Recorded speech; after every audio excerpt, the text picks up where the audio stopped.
If you're a service-based business owner, here is 21 ways that you can generate more business from your existing client base. By the end of this video, you're going to walk away with a list of ideas of how you can improve your sales and marketing from your existing client base to increase how much every customer is worth for you.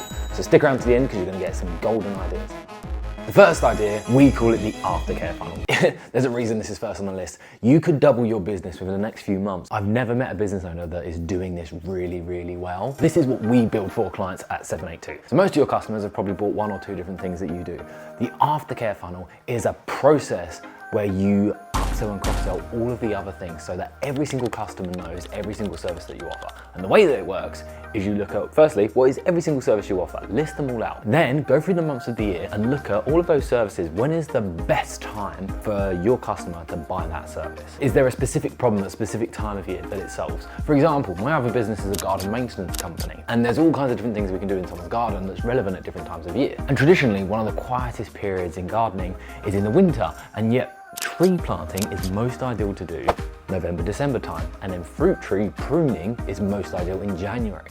So you can imagine we want to do a lot of marketing for those services right before that time of year. The Aftercare Funnel is looking at making sure you've got something for each month of the year. And the way that you build your communications is, firstly, you want to meet your clients where they are. Do your clients prefer to email you? Well, then email them. Do they prefer to message you on Instagram? Well, then message them on Instagram. WhatsApp them. It's inviting a conversation, and if they've got the ideas brewing in their mind, we're there to help them. Take advantage of the Aftercare Funnel strategy, apply it to your business. If you need any help, get us to build it for you because it can work an absolute treat. Next is asking for referrals, but doing it in a very tactful and courteous way. Rather than just saying, can you refer me to anyone, talking more about the specific problem that you've helped them with, finding out if they know anyone that is experiencing that problem, have the conversation about the problem, and if anyone's stuck feeling that way, then you can help them. And the difference is, one sounds like you're asking for more money, the other sounds like you're there to help people with their problems. I call this one first dibs. So this is when you're looking at introducing new services, what better way to test it out than on your existing client base? And rather than saying, you're our guinea pigs, can we test it on you?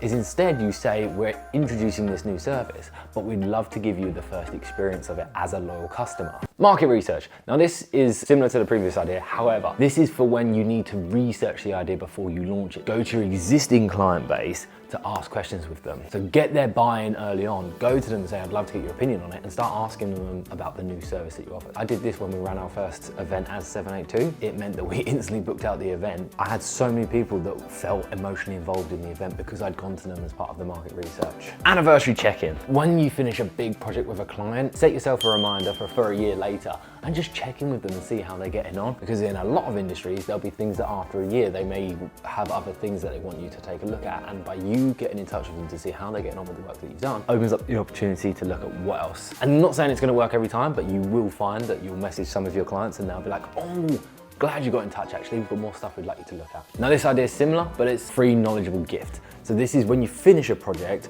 rather than setting a timer for a year's time, look at, could you give them any more helpful information?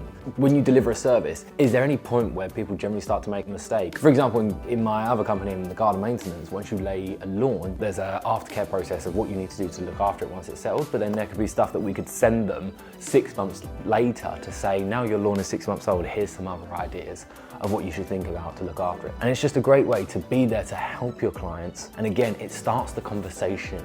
So this is something that you could tie into the Aftercare Funnel, but it's more as and when you finish a service with a client. If you can do the Aftercare Funnel, do the Aftercare Funnel, because this will be more like a random message here and there, whereas the Aftercare Funnel, you can set a structure and automate a lot of the process. Next, a golden offer. So if you've got clients that you're working with on a retainer basis, what you could craft is some kind of premium service that once someone's been a loyal client with you for so long, they can opt in. Next is a similar sort of structure, but this is bundling multiple offers into one. So if you've got customers that have taken service A and service B from you, but they don't do service B, is there a way that they can all combine to create this amalgamated service? Well, then go to them and say, look, you're doing service A and B with us, but if you add on service C, it actually becomes more value for money, and you get all of this in one go. Next is case studies. This is going to your clients and asking them to give you a case study. Get them on video, ask them to talk about the experience they had working with you, and get them to share their story. I'd go in with pre-prepared questions, so they don't sit there thinking, what do I say? You go in there with questions, and I did this in my first business, and it worked an absolute treat. And now what I found actually is a lot of customers were really willing and really happy to go on camera. Despite how hesitant I thought they would be, they're actually really up for it. And that then becomes a great asset for you to use in your marketing to attract other customers to you. Seasonal thank yous. This idea is sending people gifts and trinkets. Depending on your industry and how lucrative your service is will depend on what you can give people, but it's just another way to stay in touch with people. So it might be Christmas cards, an actual gift or present. And if you're gonna do gifts, something I'd recommend, there's two things I do with gifts. Either one, try and make it as utilitarian as you possibly can. Think of something that your ideal client is gonna use on a regular basis so that your name is in front of them on a regular basis. Secondly, if it's not utilitarian, think more luxury. How can you really wow them? And if you're someone like a financial advisor, I'd go down the route of probably wowing your clients to keep you in mind. Wow them in a way that they would share it with someone else. So if you get them a really nice hamper, they're probably gonna share it with their friends when they come around over the Christmas holidays. And when they ask, where did you get it from?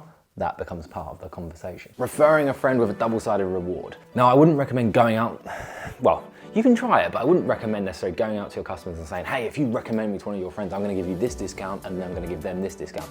A lot of big software companies do it, but I think it works well for them because they're faceless. Same with a lot of email marketing. Big corporations with no face to them can bombard you with emails and you don't get annoyed, whereas if a small local business does it, you get very frustrated very quickly because you have a personal connection with them. So what I would instead do with the refer a friend double reward is if you create a service that is really great, but you have a lot of tactics, as we've kind of discussed already, and we'll get into more, of how you get your customers to recommend you in other ways. Once they do recommend you, if it turns into business, it's just having a thank you that you give to them unexpectedly. Because when they get it unexpectedly, it is then even more significant and they feel really appreciated. And what you may find there is then they feel more incentivized to go and recommend you more. Not because they want to get that reward again, but because the way you made them feel. Strategic price increases.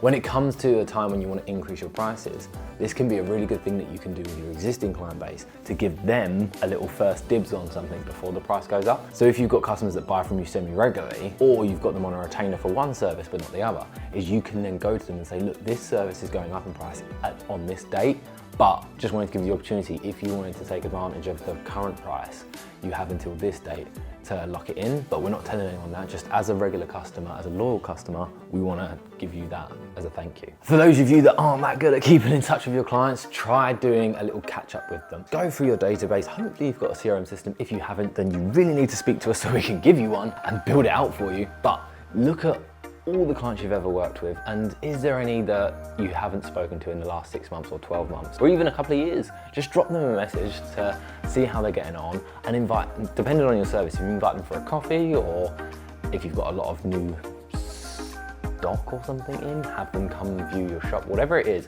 It's just, is there a way that you can catch up with them to get that conversation going again? Now this one I really like, it's the review reply strategy. When we get Google reviews, it's obviously phenomenal.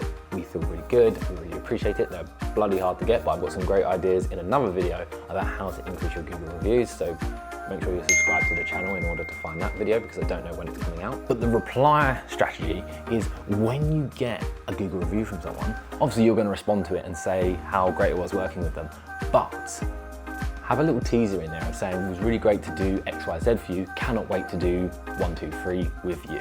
We might, for example, get a Google review from someone where we've given them a new CRM system and built it out and given them some automations, and they talk about how much time it saved them and how much easier business is and they've got more free time now. And we might go on there and reply and say, oh, thank you so much, I'm glad it's saving you time.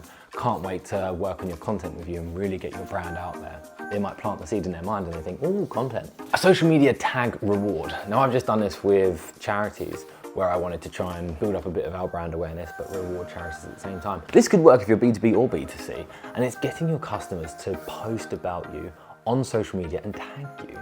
And this can work phenomenally well for brand awareness and getting new customers and new leads and reaching a new audience. And I would say try and put some kind of incentive into it because people aren't really going to think about posting about you. Previously I said about not being too transactional with things, but if you do want to be transactional, say, hey, if you're happy to post about us, we actually will give you a whatever discount next time, or we'll give you something extra for free. You could have this in your follow-up as like an automated email or message or something where you just share people that have posted about you, and you might even say every month we do a prize draw for the clients that post about us. The CRM cleanse. So this is going through your database and looking at the idea previously where I said about getting in touch to have a catch up with people. This is a bit different, and this, if you've got like hundreds or thousands of people, this is a clever way to do it differently. Instead of that, is just send a mass email out saying that you're going through your database and did they still want to hear from you, or did they not want to hear from you anymore, and that you can remove their data. It's a great way to measure how engaged is your audience. So if you have got 2,000 people on a CRM system, send an email out to all of them, make sure you drip feed it so you don't get blocked by the servers. You may find that people come back to you and go, oh, haven't heard from you in a while. Actually, I was just thinking I need to get something else done. Surveys.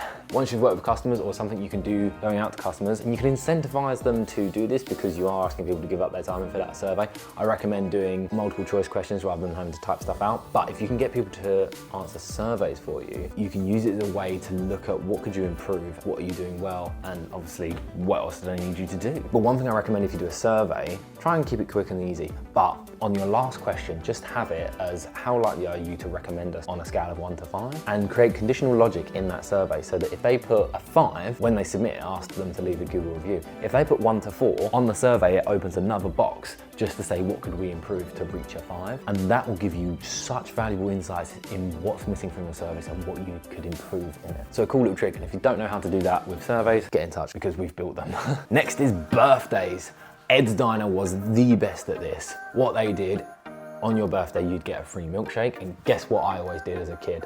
Every birthday, I was going to Ed's Diner for my free shake. My whole family was going at the same time. There would be 4 or 5 of us going and getting burgers, fries, all meals. We're all getting milkshakes, but I get my one for free. A month later, it'll be someone else's birthday. So we're all going back there to get our burgers and fries, and they get their free shake. So how can you incorporate that into your business? How can you reward people for their birthdays? If you've got that data and you know when their birthday is, celebrate it with them, give them a freebie. You never know, they might be coming back for more and more and more. This is one of my favorite ones, business collaborations.